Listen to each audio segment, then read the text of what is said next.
El 1 de noviembre de 1755, en Lisboa, Portugal, sucedió un terremoto que duró mucho tiempo, según los relatos de la época, y pudo llegar hasta los 9 puntos en la escala de Richter, y cobró la vida de cerca de 100.000 personas. Y es curioso, pues este fenómeno que sucedió en pleno siglo de la Ilustración fue objeto de uso por parte de los filosofistas como Voltaire, para criticar la idea de Dios como benevolente, lo que le inspiró el poema sobre el desastre de Lisboa. En resumidas cuentas, en su poema, Voltaire resalta varios aspectos. Entre ellos, como que los inocentes hayan padecido esta calamidad. Critica la benevolencia de Dios. Critica la búsqueda imperfecta de la causa entre el pecado y el castigo. Es decir, si alguien comete el pecado, tendrá sus consecuencias inmediatas. En su poema, Voltaire ve a un Dios rencoroso y vengativo, ve a la humanidad sin un fin último, como que no hay trascendencia después de esta vida. Utiliza argumentos lógicos, como que del ser perfecto no puede nacer el mal. Coloca en su visión a un Dios que pone pruebas que superan la capacidad humana. Critica el optimismo absoluto de Leibniz, y en este poema no explica la condición absoluta de la libertad humana. Ahora bien, podemos enfrascarnos en discusiones filosóficas sin sentido, pues la respuesta lógica terminará destruyendo la fe, pues los argumentos lógicos carecen de la posibilidad de abarcar el total de las causas, y naturalmente, ante la imposibilidad del razonamiento espiritual, lo que le seguirá será el nihilismo y el ateísmo. Así que mejor desglosaremos punto por punto las posturas. Primero, los filósofos ateos argumentan en contra de la benevolencia de Dios, que hay desastres naturales que causan males. Pero la respuesta no está en ninguna condición lógica, sino en la fe. De manera que cuando alguien no cree en Dios, naturalmente verá todo en la negatividad, y la falta de eternidad en la meta final. Pero para el que cree, tendrá que recordar que fuimos expulsados del paraíso. Vinimos a pasar pruebas, a través de un mundo que al principio nos es ajeno. Pero si lo vemos con calma, veremos que la naturaleza es parte de un sistema ordenado que debemos dominar. Dios no quería este mundo para nosotros, pero al pecar nuestros primeros padres, nos vimos en la necesidad de cambiar el rumbo para llegar a la eternidad. Solamente que este rumbo es más largo y costoso. Segundo, muchos quieren ver la causa inmediata en la justicia, pero en la mayoría de los casos no sucede así. Ya Jesucristo los pone en la torre de Siloé. En el capítulo 13, versículo 4 del Evangelio de San Lucas, en donde Jesucristo expone que los accidentes suceden por la falta de pericia, prevención y seguridad. De manera que hay que ser suaves como palomas y astutos como serpientes. Pues Dios nos deja libres, y Dios nos dotó de sentido común para cuidarnos. Depende de nosotros la preparación para prevenir los accidentes que puedan surgir. Por lo tanto, los accidentes surgen por un sistema llamado entropía, que consiste en que todo sistema ordenado tenderá naturalmente a desordenarse. Así que debemos utilizar el conocimiento para detener la entropía el tiempo que sea necesario para que no nos haga daño, y así evitarlo. Por ejemplo, los de la torre de Siloé, si hubieran puesto más cuerdas en los andamios o reforzado los cimientos con mayor tamaño, hubieran hecho que la torre se colapsara 200 años después, y así no hubiera pasado el accidente. Podemos evitar las cosas. Solo basta querer capacitarse y hacer lo que conviene. Por lo tanto, el pecado no es en sí un factor en los casos de prevención de accidentes, pero el conocimiento y prevención es lo que determina el resultado. Tercero, el siguiente paso es evitar ver a un Dios rencoroso que busca castigarnos. Muchos lo ven así, Pero el problema de este argumento es que el pecado nos afecta a nosotros, y no a Dios. Dios nos tiene tanta misericordia, pues nos ve débiles y vulnerables. A fin de cuentas somos sus hijos. Quiere ayudarnos. Cuando alguien ve a un Dios rencoroso, puede ser que proyecte su conciencia en Dios. Ya sea que haya tenido la visión de padres ajenos, que no le inspiraron el cariño maternal tan necesario para concebir una idea benevolente de Dios. Estar en un estado emocional negativo. Criticar el estado espiritual solo con la razón. Puede ser que carezca de fe o algún otro factor que se escapa al análisis. Pero Dios jamás condena a nadie. Cada uno de nosotros es el principal juez de nuestro actuar. Dios quiere nuestro bien. Lo demás es fruto del pecado.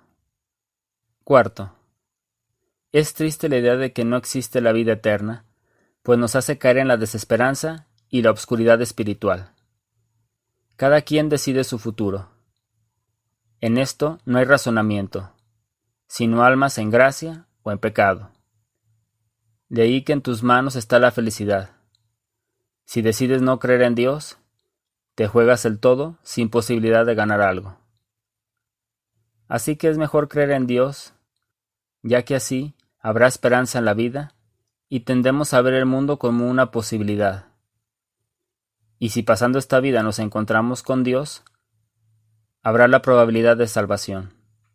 En este caso, la razón se guarda y la fe se activa. Quinto, en la concepción humana, usando la lógica para entender a Dios, cae en un error. Pues para que nosotros podamos comprender a Dios, será necesario ser más grandes que Él, y esto es imposible. Dios es amor, lo demás es fruto del pecado. Así que debemos mejor cuestionar nuestro actuar. Porque si perdemos el tiempo criticando el amor, le daremos tiempo suficiente al pecado para que anide en nuestro interior. Si tenemos la idea que Dios es amor, quiere decir que contemplamos la perfección. Y si contemplamos la perfección, ya no necesitamos de la duda. Más bien necesitamos la acción. Pues la perfección de Dios se transmite a través de la caridad, mientras que la imperfección se ataca a través de la gracia santificante. Sexto, es un error ver a Dios como un hacedor de terremotos o desastres. Pues Voltaire y demás filósofos que defienden la postura de la imposibilidad de la bondad de Dios, conciben a la humanidad como tontos funcionales, que estamos a merced de lo que pase, cuando es un error. Voltaire y los filósofos ateos ven a la humanidad sin libertad, ni entendimiento. Por la fe, sabemos que estamos en una prueba, y nosotros decidimos seguir a Dios o no. También sabemos que este sitio no fue la opción primera que Dios determinó. Pero por el pecado vino la imperfección. Pero Dios en su infinita misericordia nos dio la razón, la memoria, la lógica, y nos ordenó seguir sus leyes de amor. Así que por la razón analizamos. Por la memoria archivamos. Por la lógica deducimos e intuimos las causas. Y por la caridad hacia los demás, transmitimos los conocimientos hacia las nuevas generaciones, que van perfeccionando los errores del pasado. Los avances tecnológicos en ingeniería nos han hecho hacer mejores construcciones, y determinado por la geología los terrenos más adecuados para construir. Si ignoramos esto, aumentamos la posibilidad de que nos afecten los desastres naturales. Dios no va a hacer algo que tú puedes y debes hacer.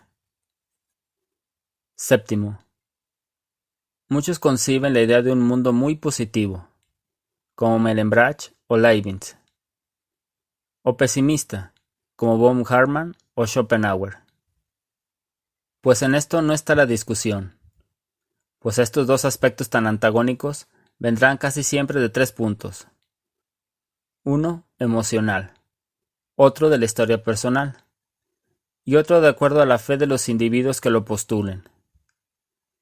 De esto, la razón cosechará los frutos y sacará las conclusiones.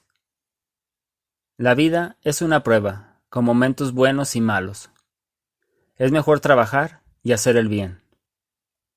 Tarde que temprano vendrán las pruebas y dificultades, pero también los momentos bellos y plenos. La persona feliz ve lo alegre, y el pesimista se empeña en resaltar lo negativo. Es mejor vivir, pero sin caer en el error o de esperar mucho o de no esperar nada de la existencia. Vendrá la vida como vendrá. Lo mejor es estar preparados. Octavo. Como conclusión, la ciencia avanza constantemente. Sabemos ya de manera algo eficiente cómo funcionan las placas tectónicas, la determinación de los elementos estructurales y los cálculos necesarios sobre la resistencia de los materiales. Si ignoramos esto, vendrá la calamidad. Si alguien finca su casa junto a un río a 2 metros de altura, pero por estadística promedio en tiempos de lluvias ese río aumenta su nivel 5 metros, no se culpe a Dios del suceso que va a acontecer, sino más bien a la ignorancia o a la necesidad humana, y la falta de caridad para contrarrestarla.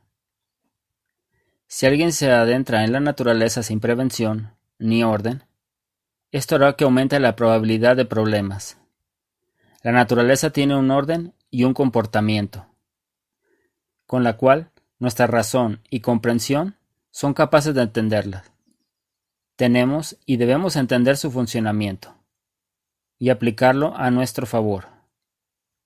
Dios nos dio la capacidad. Depende de nosotros utilizarla para el bien. La humanidad avanza a través del tiempo. Antes sufría la gente pues no tenía nuestros conocimientos que tenemos. Pero los sufrimientos de cada generación son enseñanzas para las nuevas. Nuestra capacidad de dominio de la naturaleza es una muestra de amor que Dios nos tiene. Por lo tanto, si sucede un desastre natural, los cuestionamientos no se dirigen en contra de Dios, sino más bien en nuestro actuar y por qué no utilizamos la razón para prevenir ese suceso. Hasta aquí este video. Gracias por brindarme de tu valioso tiempo. Si te gustó, te invito a suscribirte a mi canal, brindarme un me gusta y activar la campanita. Te invito a compartirlo, pues las reflexiones y pensamientos son como las aves, que necesitan migrar para así crecer y desarrollarse. Ten paciencia, ánimo y que Dios te bendiga.